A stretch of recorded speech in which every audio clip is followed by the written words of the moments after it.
The Wellness Show, episode 123.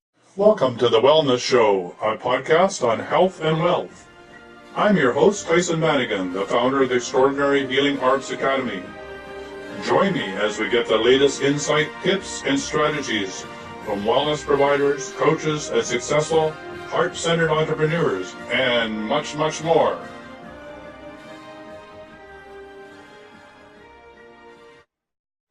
And again, having a conversation with Lisa Carberry, and she's not on the road at the moment. She's actually still where she was the last time.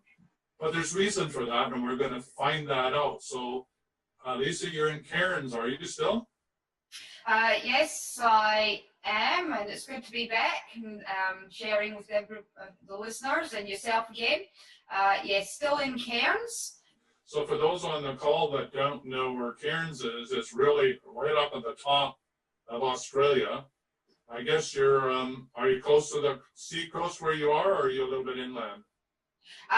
Cairns is in far north Queensland. It's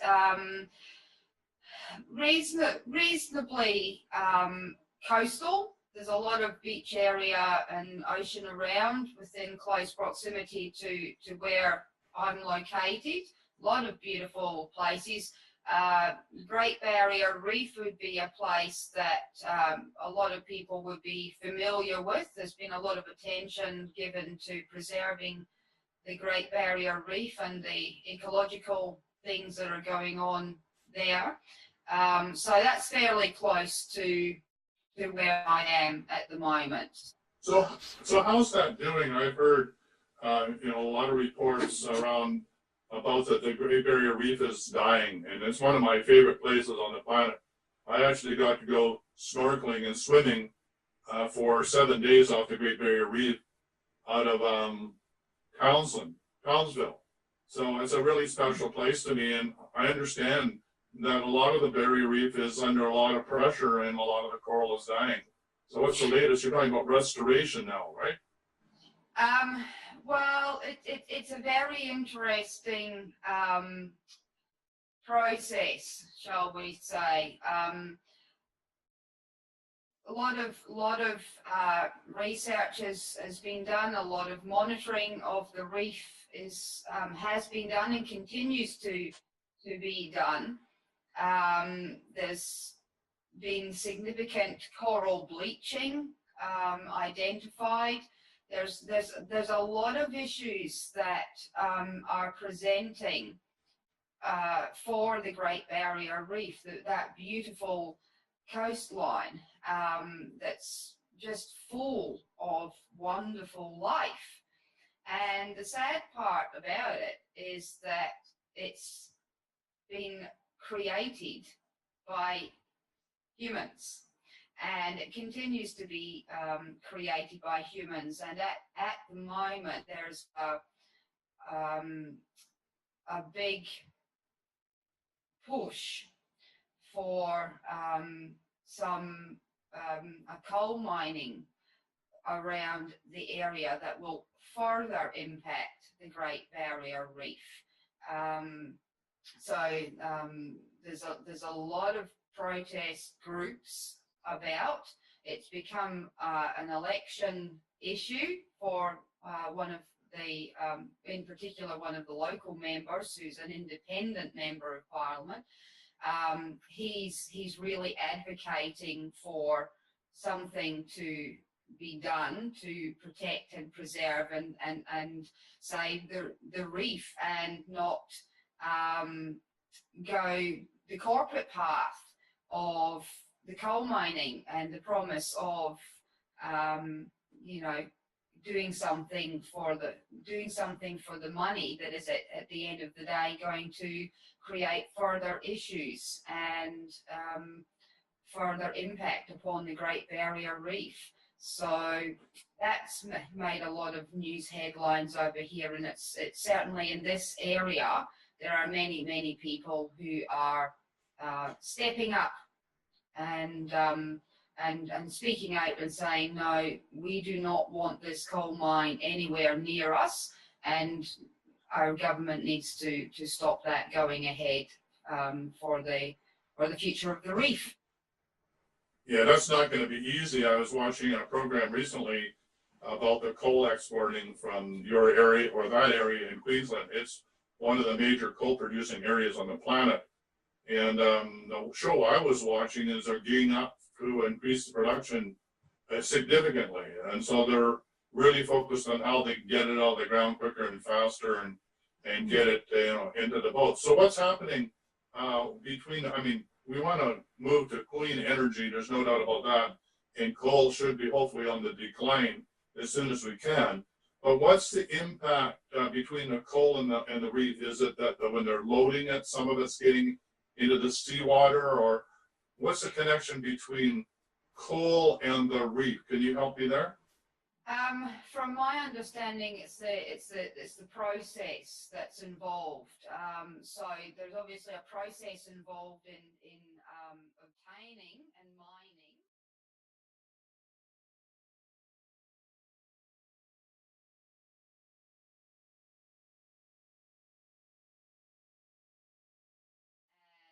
And that's going into areas which would affect the reef.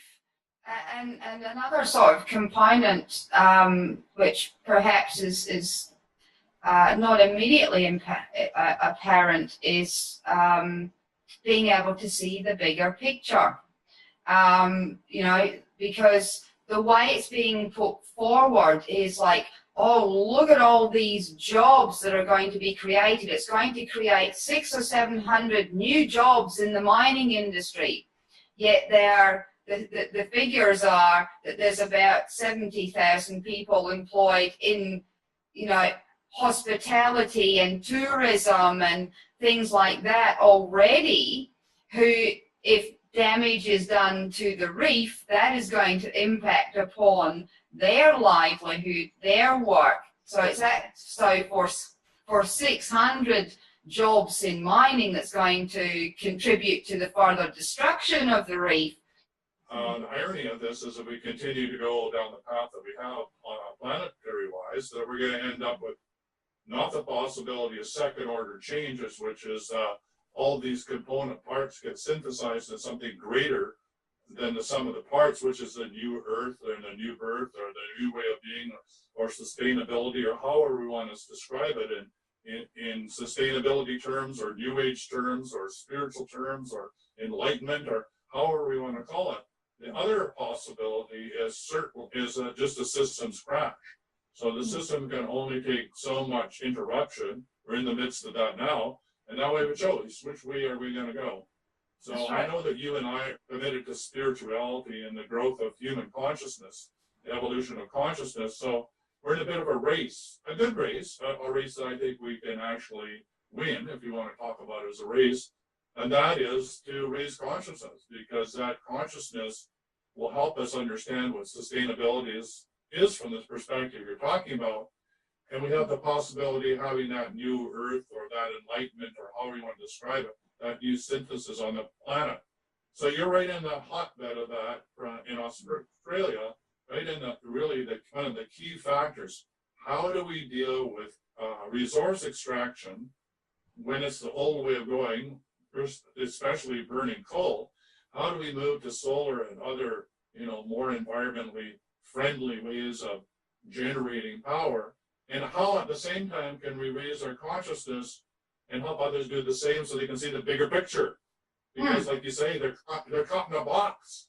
They don't see the bigger picture. They just see the 200 or 300 or 500 jobs. So yeah. And it's I'm looking at my schedule at the moment, but I'm planning on doing either a video or a Facebook Live, because nature is a very good reflector to us of our own human journey and experience.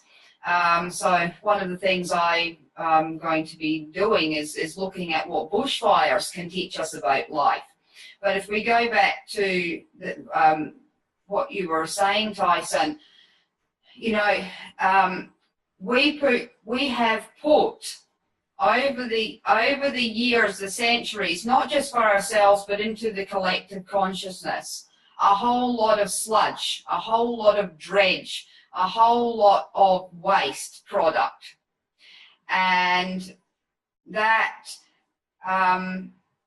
we could cope with it for a period of time, but as the new energies have been more and more presenting, the planetary shifts, the energetic shifts, the shifts within ourselves energetic, because we're all connected to everything, it's no longer able to be sustained either individually or collectively. And so there comes a point where you actually have to go, I need to do a cleanup, I need to do a clear out, I need to do a detox, whether honoring our own temple, our own vehicle, which is this human form. And when each individual takes that step and makes that conscious choice to honor their temple, to clean up their internal home, it becomes more sustainable. You're teaching yourself as a human form how to change your energy supply, how to change the energy you give off. Or you can remain stuck in the coal, in the coal mine, you can and not keep up. And slowly but surely you will keep getting those messages. You need to change your fuel.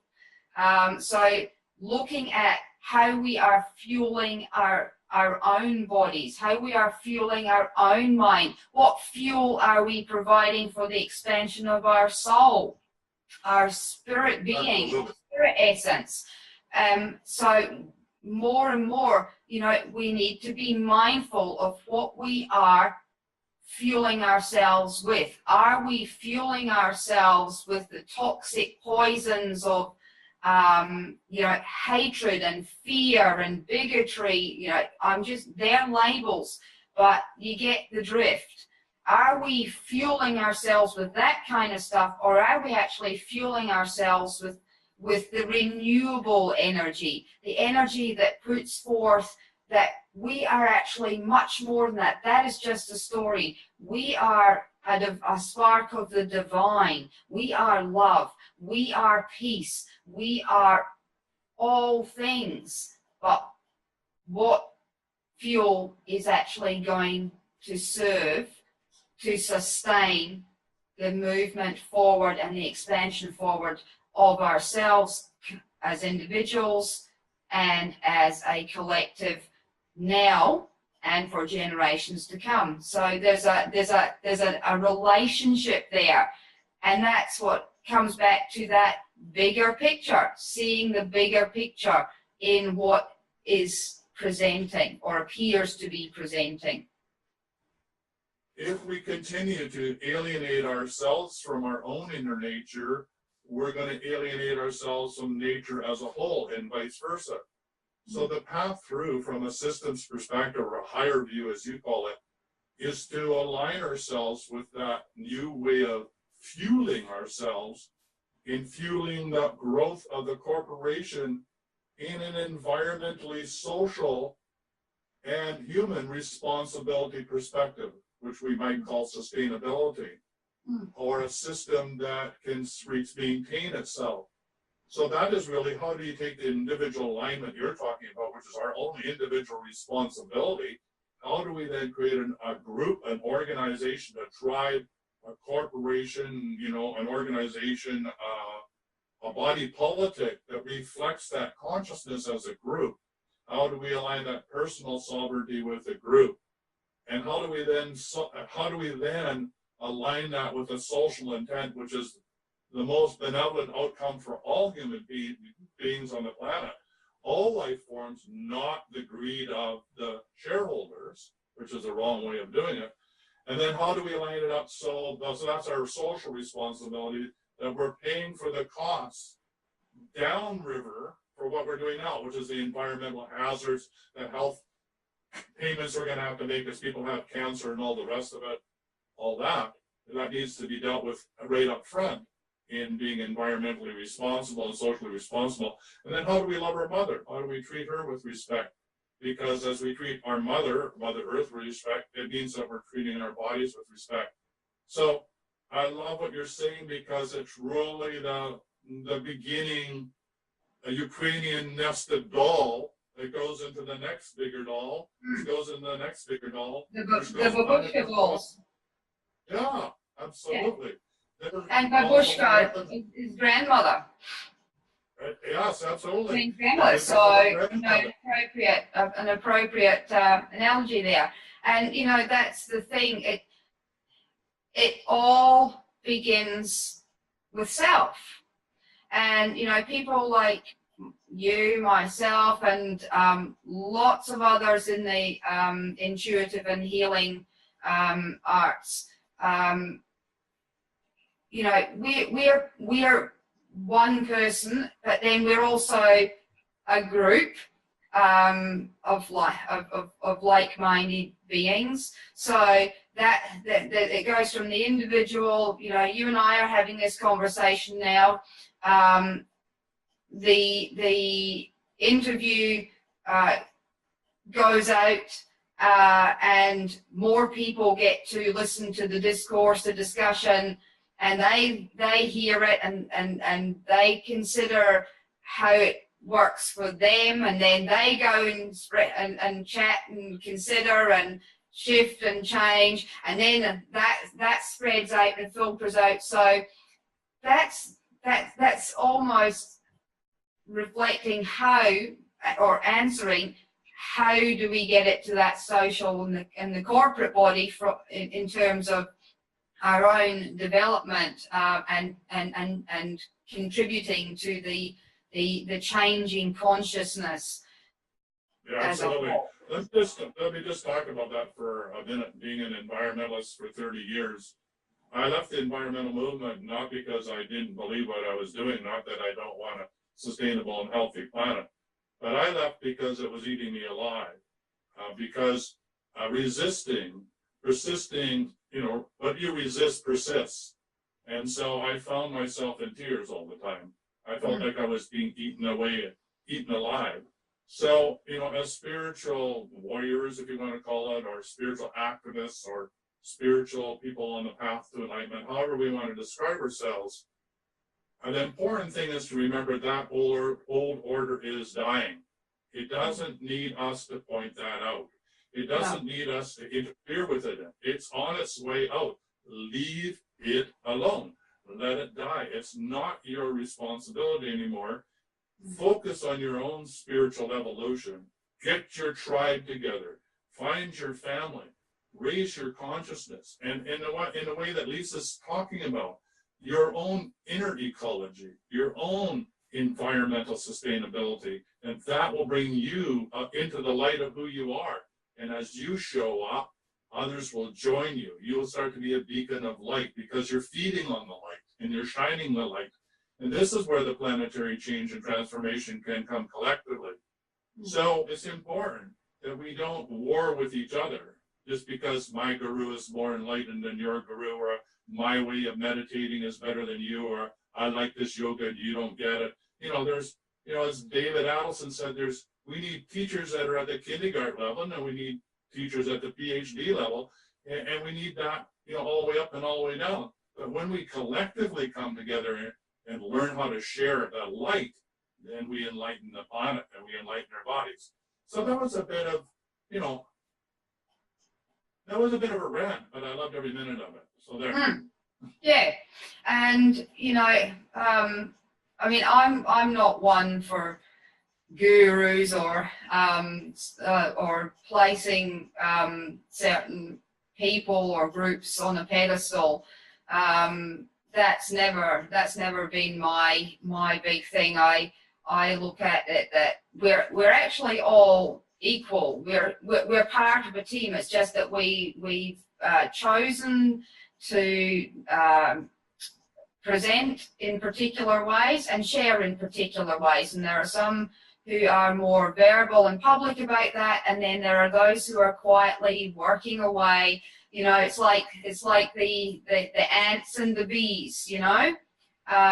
You've got your queen bee, but you've got all the other bees that are all working, and that queen bee would not survive if it were not for those other bees. And of course, we could have a whole nother discussion about what's happening with the bee population. But also, again, the ants, they collectively work together. Each is an important part of that colony. And that is the same with us. We have an expansive ant colony, and each of us is playing a role and playing a part. And, you know, at this, just as we've had people before, you know, we had Dr. Wayne Dyer, who through his work brought, helped to bring a level of consciousness through his message. And, you know, he's still with us in a different form. But, you know, he's just one example of somebody who became quite public, but through him, you know, the suckling child came and suckled and got what they needed to get, and they are now sharing and have evolved through his work. And you know, you could name so many others. I mean, Neil Donald Walsh. You know, you look at his story of his human experience and what he went through, and then you look at him now. You know, we can all relate in some aspect to all these stories of the people that we have in the public domain, but it's realizing that that's in us. And so when I see somebody who is placing another on a pedestal and saying, oh, they're more enlightened, I go, just stop comparing yourself. Stop the comparison game, because that's not what you're here to do. We're all one. We're all that's one. right. Anything other than that is pure absolute illusion. Yeah. And we're getting close. We got 5 minutes to go on the show, and it went really, really fast. And in these 5 minutes, I want to be able to, because I hope we inspired everybody that, you know, this is an inside job. We don't need to wait for any guru or anybody outside us or any belief system on the planet. We don't really need that anymore. If we can discover how unique we are, and if each one of us is part of the whole, we all have a unique piece of the puzzle when we show up to shine our light in a unique way that other people can find us, including the dog barking in the back, that we have a fantastic opportunity to bring about this new transformation on this planet. And for anybody listening on this call, I just want to put the invitation out that come and join us. And the way that you can join us is a brand new program we're launching called Finding the Force. So if you've been looking for that force, you've seen it in the movies, you've discovered it in The Secret, you know, you've done the Harry Potter books, you've been on the journey, you know, with the Ring trilogy, you know, you love Frodo and all the rest of that, and you're wondering, hey, I'm sick and tired of reading about the hero's journey. When's my journey going to start? Then I want you to join us. I want you to discover the force within you. So it's www.findingtheforce.com. So I hope you'll join us on this epic journey as you learn to show up and be awesome. And guess what? As you do that, you meet other people doing the same. And as we come together as entrepreneurs, we're going to be part of that program is entrepreneurship for the spiritually gifted. So if you are an empath, and if you know that you're here to deliver healing and passion to the world, and you can't help yourself, but you're in poverty consciousness because you're too busy serving and you haven't learned how to receive, then this program is for you. And our goal is for all the people in the program, in 1 year to be at $100,000 as their base salary plus. Not because we want the money, because we know that with more abundance, and money is only just zeros, it's only illusion, absolutely nothing, just zeros on a piece of paper. But with abundance and that divine flow, we can reach more people, we can bring about this enlightening that we're talking about, and we can transform this planet. So I encourage you to join us, and I know Lisa's already on that path. Everywhere she goes, everywhere she travels, she's bringing this message to the common people and helping them understand how unique and special and beautiful they are. And for that, Lisa, I love who you are and what you're doing. And you've got 2 minutes to wrap up. Well, the first thing I would say is what you have just shared, the 2 courses, go for it if that is what you feel called to. It resonates. It's absolutely fantastic. Had the pleasure of hearing a bit about the Finding the Force course and with Courtney Hill. If you never go, you will never know. So definitely, I would say check it all out. And an example of what happens when you find your tribe and you're on a path in spirit and you're heeding the call of spirit, universe, God, Allah, whatever that label you wish to attach to the higher power, magical things begin to happen. And just quickly share that, I've been doing a lot of work with through Colette Baron Reid's Uncharted book. And one of the things that she is about to launch is and I was having a bit of a smile when you said about Harry Potter, because she's created her own version of Oracle School of Hogwarts, and that's going to be starting. And that's something, because I work with Oracle cards as well as doing animal mediumship, communication, coaching. There's a whole lot of stuff I do. But I was really keen to advance my and expand myself, and have felt that this Oracle School really resonated, but was wondering where this opportunity was going to come from that would facilitate my attendance, in part because of the financial things, because I do need to be mindful of moving on from Cairns. And you know what, I was having a conversation with somebody, happened to put it out there, and Spirit has delivered. I'm actually going to be participating in that Oracle School at no cost to me, at no financial cost to me, but the rewards that it brings for me and the expansion it gives to me, and then how that translates to I'll be doing my own internal work process through it and expanding personally through it. It will also allow me to share that expansion with the collective, with humanity, and what I came here to do. So so follow where the path leads. Be your absolutely awesome and amazing self. Shine your light in the world.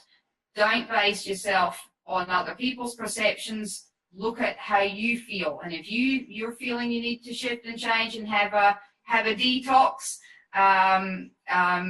then do it for you. Do it for you. Don't do it for anybody else. Lisa, it's always a pleasure. We're wrapping this up at 555. If you're into angel cards, just go Google 555. It's always magic. Magic is afoot wherever we go. And Wizardry 101 is part of what we're doing too. We call this Hogwarts. Some people say it's Hotel California, where I am. You book in for a mastermind and you never want to get out, or you can't leave. Maybe that's the way to describe it. So great to talk to you, and we'll catch up with you next month. It's always a pleasure. By then you're probably going to be on the road. So all the best, and lots of love on your journey. Thank you so much. Bye for now. Bye for now. For quality online wellness products, courses, and services, visit our sponsors, thewellnessstore.ca. and the Extraordinary Healing Arts Academy located at thewellnessacademy.ca. To stay in touch, visit us at thewellnessshow.ca. And until next time, be healthy, wealthy, and wise.